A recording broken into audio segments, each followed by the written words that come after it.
small community, and we'll need your prayers to get us through this. A South Texas town brought to its knees after a teen gunman opens fire inside an elementary school, leaving 19 children dead. We're taking you to Uvalde with breaking details about the young victim and the shooter. Thank you for joining us. I'm Robert Price. Tonight's an unthinkable tragedy to the west of San Antonio in Uvalde. Just 2 days before summer break, police say an 18-year-old gunman walked inside Robb Elementary and just started shooting, killing one teacher and 19 children, second, third, and fourth graders. The mass shooting sending shockwaves through this town of 16,000 people, about an hour from San Antonio. The pain now being felt across Texas and the nation. Tonight, we're bringing you team coverage of this tragedy in Uvalde. We have Cruz in Uvalde and San Antonio covering every detail for you, from the moments leading up to the gunman entering the school to what we're learning about these children and their families who will never be the same. Today's timeline coming into sharper focus as we reach the 10 o'clock hour. The Texas Department of Public Safety says police first got a call about a shooting around 11:30 this morning. By 11:43, Robb Elementary had been placed on lockdown. By 1:06 p.m., Uvalde police announced on social media that the shooter was in custody. Roughly 3 hours later, Governor Greg Abbott revealed the shooter had died from his injuries after being shot at the school by responding officers. DPS later confirming that shooter, 18-year-old Salvador Ramos, first killed his own grandmother before driving to the school and crashing his truck in a nearby drainage ditch. We begin our team coverage tonight with Simone D'Elba. She joins us live from Uvalde with what she's been gathering on the ground on such a devastating day for this community. Simone. Robert, 21 people lost their lives here today. That's what I really want to talk to you about tonight. The main message, we have 19 children, 2 adults, so we're talking a teacher and a grandmother. And so those are some of the information that we had been learning is this shooter, he shot his grandmother, got into a vehicle, crashed it in a ditch. This was just near Robb Elementary. He then went into the school with body armor and he started shooting indiscriminately. This is when police eventually engaged him and they got into a shootout with the shooter. They tried to stop him and at first were unable to. Eventually he did lose his life. He was killed by police here in this school today. There are so many layers to what has taken place, but I wanted to talk to you about truly some of the incredible stories we're hearing come out of today. So the Department of Homeland Security tweeting tonight, U.S. Border Patrol risked their own lives. They put themselves between the shooter and the children, and they did this to draw attention away from the shooter, just to give children a chance to survive. We're hearing about the victim, one of the victims, one of so many victims, Javier Lopez from the Medina family. His family saying tonight he is now with his grandpa Benny in the kingdom of heaven. And just to give you a feel for the devastation, the depth of sorrow and grief that is unfolding here in this small town, Uvalde, Texas, just an hour and a half outside of San Antonio. It's hard to wrap your mind around what this community is going through. And we have seen neighbors coming out saying, hey, I grew up here. I know this town. I went to that school. So many people saying, my mom went there, I went there, my kids went there.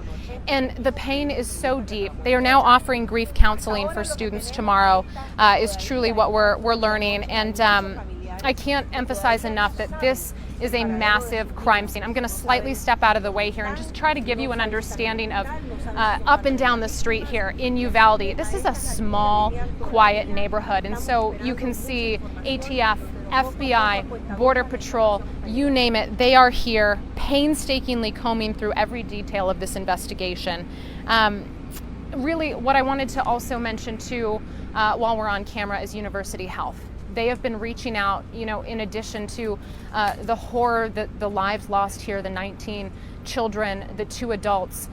You know, I want to mention that they need blood. So there are many injuries that we have not yet accounted for. And they're saying, as Texans, as San Antonians, if you can step up, if you're able to donate blood, University Health is still asking you to do so. Again, 21 people have lost their lives here in Uvalde today at Robb Elementary. Robert, we are just beginning to scratch the surface of what took place, why it took place. The motive we may never know, as the gunman is dead, but we are working to get answers. We're working to get facts, to piece together a picture, and we are here for you through this horrific tragedy. We'll send it back to you. We'll check back in with you shortly. Thank you so much for that, Simone. We continue our team coverage now with News 4 San Antonio's Jordan Elder. She was first on the scene this afternoon and watched as parents desperately tried to be reunited with their children.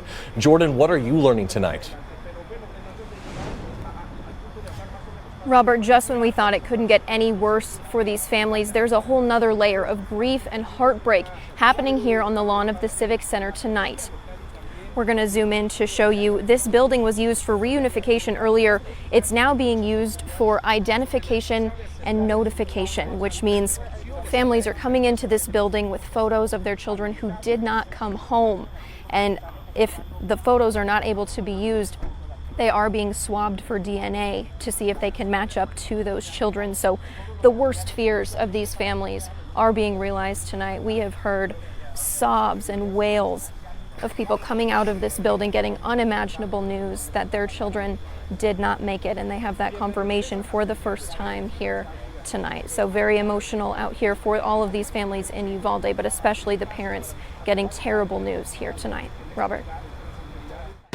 Melissa Vega here at the live desk happening right now. Of course, the tragedy being felt here in San Antonio and beyond. We want to take a live look from one of our TransGuide cameras right now.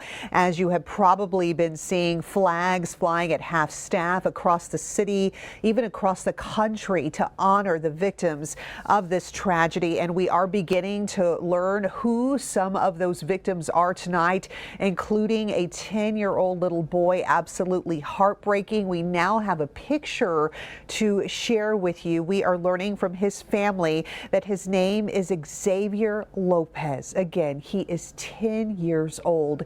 His family, as you can imagine, absolutely devastated, saying he is now with his grandfather in heaven. The family organizing a fundraiser, and at this time the outpouring of support continues. And as we wait to learn more about more of those victims, Uvalde CISD sending out another statement within the last 30 minutes or so, saying in part, this is a difficult time for everyone. However, the gentle support all school community members give to each other during this time is the first step in healing. Robert. Just so sad as we start to see these photos. Thank you so much, Melissa. More than a dozen of the injured students were rushed to Uvalde Memorial Hospital. That's where News 4 San Antonio's Robin Ogenye has spent the day gathering information about these patients, trying to help bring updates to worried family members. Robin. Robert, what a difference 7 hours make. It's a lot quieter here at Uvalde Memorial Hospital tonight. The parking lot behind me is basically empty, and there's a lot less people going in and out. But when we were here much earlier today, we saw several life flights make their way here. We saw an ambulance come through. We saw people having to park in overflow parking lots. And we do have a sad update tonight. One of the most heart-wrenching things was an aunt I spoke to who was still in search of her 10-year-old niece, who no one could locate at the time, but we just found out not long ago that that little girl did not make it out. It's been several hours. I know it's a devastation over here, but we need lots of prayers, and we're trying to find answers of where she's at. Can you somebody please help with any kind of information, anybody? If you've seen them take her in the ambulance or something, please someone let us know. Again, she was talking about her niece, 10-year-old little Ileana, and she did not survive this mass shooting. Now, we have still been working to find out exactly how many people are being treated for their injuries. This is, of course, a developing story, so as soon as we figure out that number, we will let you know on air and online. Back to you. Just an awful update, Robin. Thank you for keeping us posted. Washington now reacting to this horrific mass shooting in Uvalde. What some lawmakers are now demanding, and the president's emotional response.